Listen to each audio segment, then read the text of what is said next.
Salut et bienvenue dans une nouvelle vidéo. Alors cette semaine, on continue sur les parois en fermacelle et notre objectif, ça va être de commencer à poncer toutes les parois et d'appliquer l'enduit de lissage.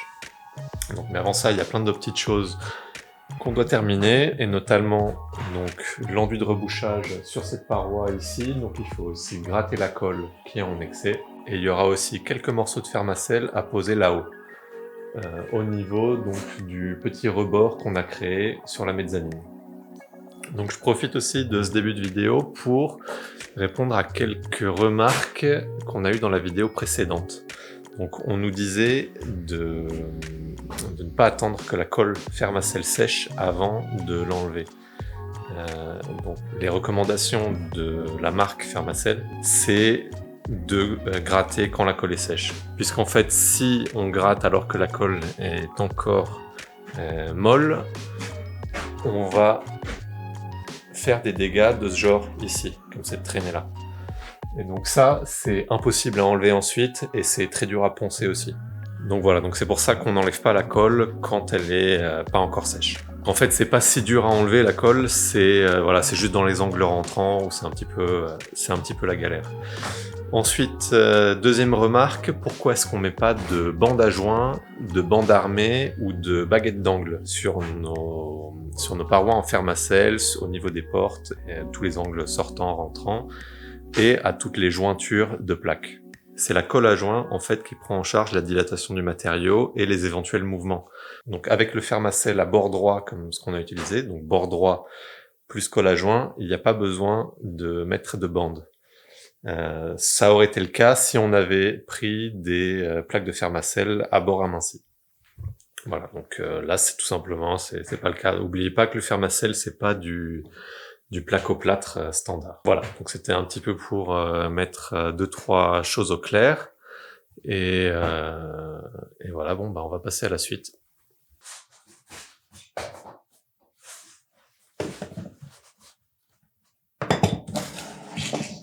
Voilà, donc quand on parle du petit rebord qu'on a créé pour la mezzanine, donc ça consiste en ça, c'est juste un petit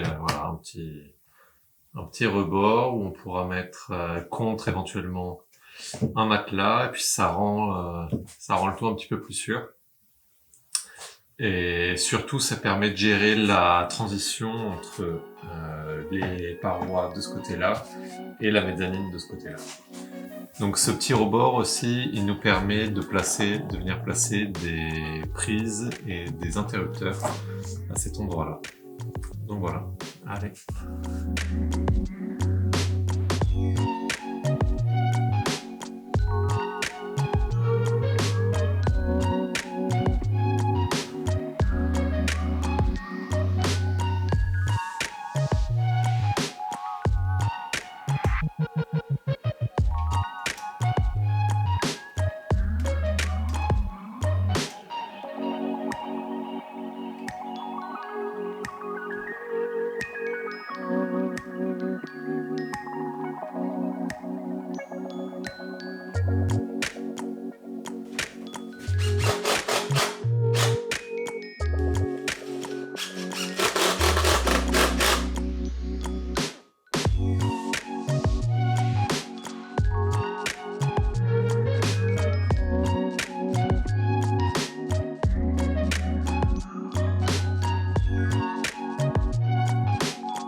Ah, et puis tant qu'on est sur les enduits, il y a autre chose qu'il faut qu'on fasse, c'est remplir les espaces entre le fermacelle et les parois adjacentes. Donc on a ici le mur en pierre où il va falloir remplir cette jonction à cet endroit-là. Donc on va utiliser l'enduit de rebouchage fermacelle. Et donc là aussi, on voit ce jour ici qu'il va falloir remplir. La même chose en bas, en haut. Ici, avec la jonction de la sous-toiture. Et puis, donc la même chose côté salle de bain.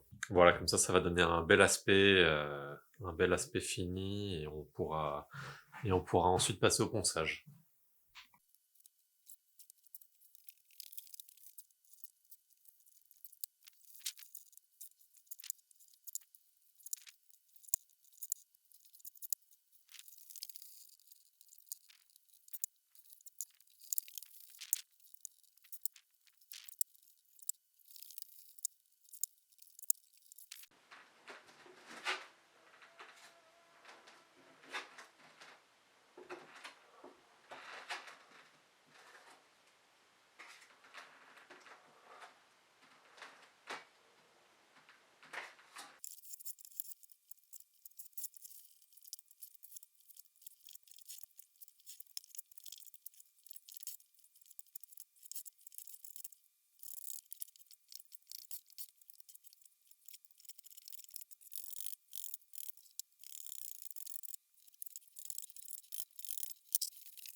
Alors comme vous venez de voir, je viens de finir l'enduit sur la partie haute des murs du salon. Donc toute la partie enduit de rebouchage est terminée.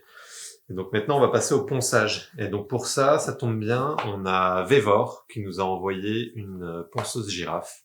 Donc c'est eux déjà qui nous avaient envoyé l'échelle télescopique il y a quelques mois. Et elle nous a bien servi. Donc là, ils nous envoient cet outil juste à temps pour poncer les murs, puisqu'en fait, il y a encore pas mal de petites imperfections. Donc pour avoir une surface vraiment lisse, la plus propre possible avant de passer l'enduit de lissage, on va passer, je pense, une bonne journée à tout poncer. Donc là, j'ai un grain de 120. Je sais pas trop si c'est adapté, je vais regarder sur internet. Et donc il y a un petit embout pour l'aspiration. Donc j'ai branché un sac dessus et ça devrait limiter aussi la poussière qu'on va générer. Allez, c'est parti.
Le résultat du ponçage au grain 120 est assez satisfaisant.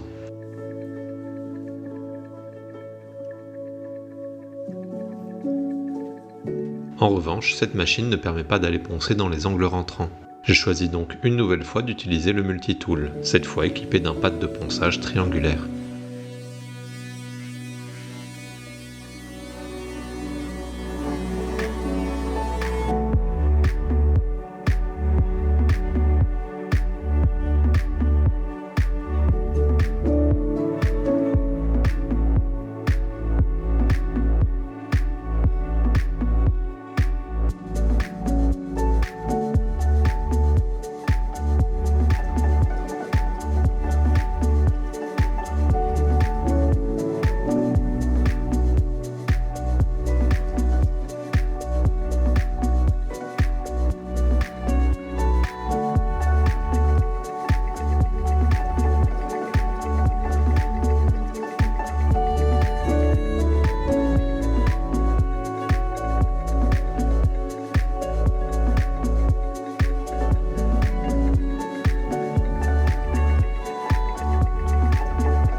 J'avais un peu sous-estimé la quantité de détails et d'ongles rentrants à travailler, et il aura au final fallu 2 jours pour tout poncer.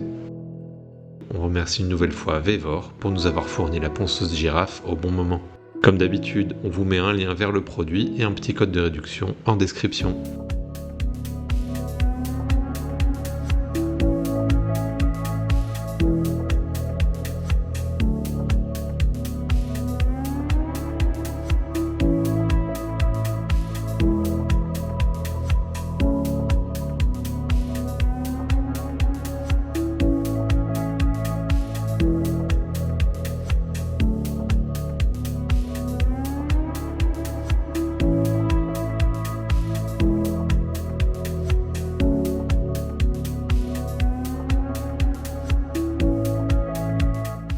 Et voilà, c'était la dernière paroi à poncer.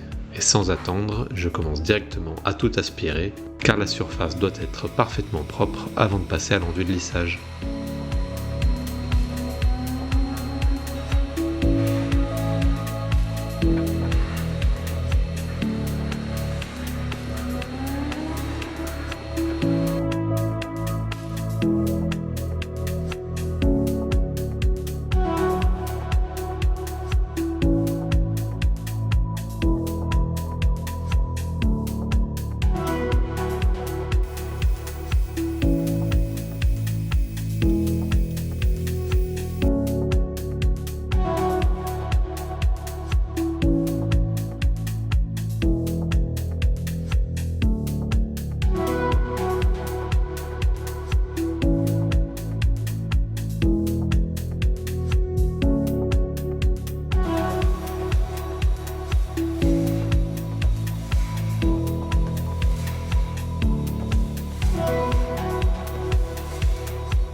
C'est tout pour cet épisode.